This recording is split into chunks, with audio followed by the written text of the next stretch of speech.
Depuis près d'une trentaine d'années, son visage fait partie des plus marquants dans le cinéma tricolore, qu'il choisisse des rôles comiques ou pas. Pascal Elbé est un acteur très apprécié. Un acteur discret, qui ne s'épanche pas vraiment sur sa vie privée ni sur les épreuves traversées durant sa vie. Pourtant, il en a vécu une plutôt violente, la perte d'une partie de son audition, comme il l'a raconté au magazine Gala dans une rare interview sur le sujet ce jeudi. Un véritable handicap, dont il a vraiment pris conscience à 42 ans. Un jour, ma surdité m'est apparue comme une vérité, je me suis trouvé en difficulté face à un autre comédien, raconte-t-il. À ce moment-là, il se rend compte de tous les moyens mis en place inconsciemment pour éviter de s'en rendre compte plus tôt, j'augmentais le son de la télévision.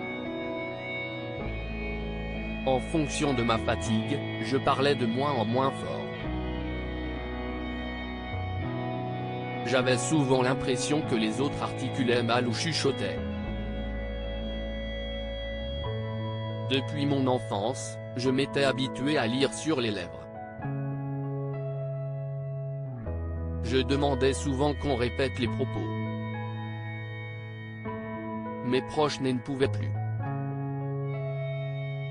Finalement mis face au fait accompli, l'acteur réalise vite qu'il n'a pas beaucoup de solutions. À ce moment-là, deux options se sont présentées, abdiquer et me replier sur moi-même, ou m'accrocher en me faisant appareiller.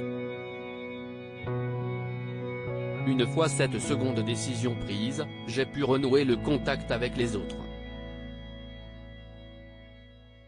Mais les premiers résultats ne sont pas si faciles, il m'a fallu 3 semaines pour m'habituer à ces aides auditives. Au début, c'était l'horreur. Les sons étaient amplifiés. À travers cette drôle de mésaventure que m'a offert l'existence, j'ai découvert que j'étais combatif, relativise-t-il aujourd'hui. De sa surdité il en tirait un très joli film, une comédie en effet pour s'entendre en 2021, avec Sandrine Kiberlin. Certains lui ont ensuite demandé qu'il devienne le porte-parole des Malandans.